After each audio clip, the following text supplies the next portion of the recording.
প্রিয় এলাকাবাসী ও জনসাধারণের জ্ঞাতার্থে জানাচ্ছি, আমি অত্যন্ত বিপজ্জনক এবং ঝুঁকিপূর্ণ একটা রাস্তার কিনারে দাঁড়িয়ে আছি।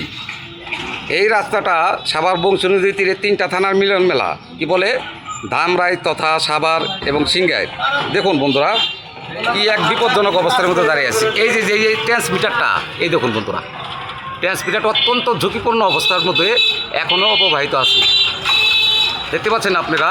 এটা বলার উদ্দেশ্য হলো, এটা জনসাধারণ এখান দিয়ে হাজার হাজার লাখ লাখ চলাচল করে। এই দেখুন বন্ধুরা, দেখুন এই বাম সাইডে হলো দেওয়াল, এই যে দেওয়ালের থেকে হেলে পড়ে এই যে এদিকে যে ট্রান্সমিটার ভাড়ে, এর পাশে কোনো প্রতিরক্ষার ব্যবস্থাও নেই।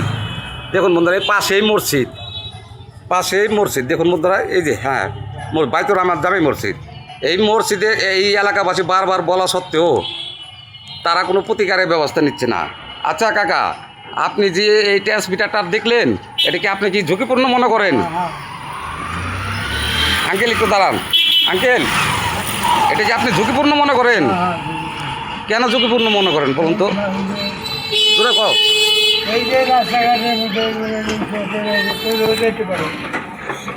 সেটা পয়রাও যেতে পারে, এটা আসলে ঝুঁকিপূর্ণ।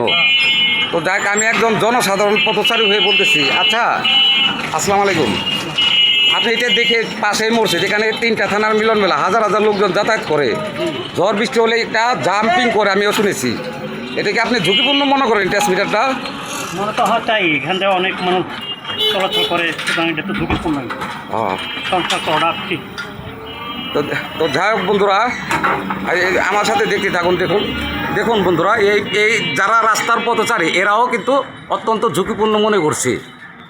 কেন মনে করছে? এই বিপজ্জনক ট্রান্সমিটারটি বারবার বলা সত্ত্বেও তারা এটার বিরুদ্ধে কোনো ব্যবস্থা নিচ্ছে না। এটা কার মালিকানা? এটা হলো মারজানা মিল, অয়েল মিলের। দেখুন বন্ধুরা, আপনাদেরকে আমি নিয়ে যাচ্ছি, হ্যাঁ সেই মিলে নিয়ে যাচ্ছি। আবার বলতেছি, এটা কিন্তু দেখুন বন্ধুরা, এটা হলো এই যে আবারও দেখাচ্ছি বন্ধুরা, দেখুন এই মারজানা অয়েল মিলের। এটা যদি তার ব্যক্তিকানা মালিকানার জায়গার ভিতরে এই ট্রান্সমিটারটা করতো, আমরা এলাকাবাসী বারবার অভিযোগ দেওয়া সত্ত্বেও এটার কোনো প্রতিরোধের ব্যবস্থা করছে না। কেন করছে না? এটা যদি এলাকাবাসীর কোনো প্রতিবেশীর নামে, এটা হলো মারজানা অয়েল মিল।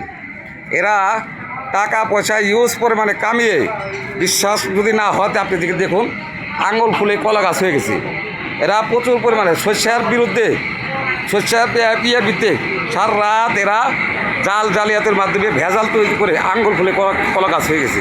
এই যে বন্ধুরা, এই যে দেখুন, হ্যাঁ এই যে দেখুন বন্ধুরা,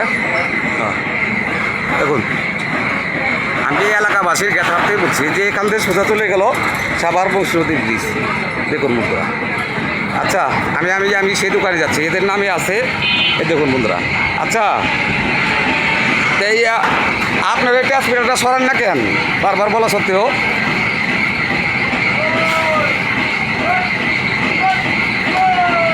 দেখুন বন্ধুরা, এই যে তেলের, এরা বারবার বলা সত্ত্বেও এইটা যদি কোনো মানুষ আহত অথবা নিহত হয়, এর লাইবিলিটিটা কার? আমি সেইটাই আপনাদের কাছে প্রশ্ন করলাম। দেখুন বন্ধুরা, প্রিয় এলাকাবাসী, এরা এতটাই প্রভাবশালী যে ভেজাল তেল বিক্রি করে, করোনা থেকে করে এখনও দেখুন বন্ধুরা, এই মিলের এখনও ভেজাল তেল বিক্রি করে আঙ্গুল ফুলে কলা গাছ হয়ে গেছে।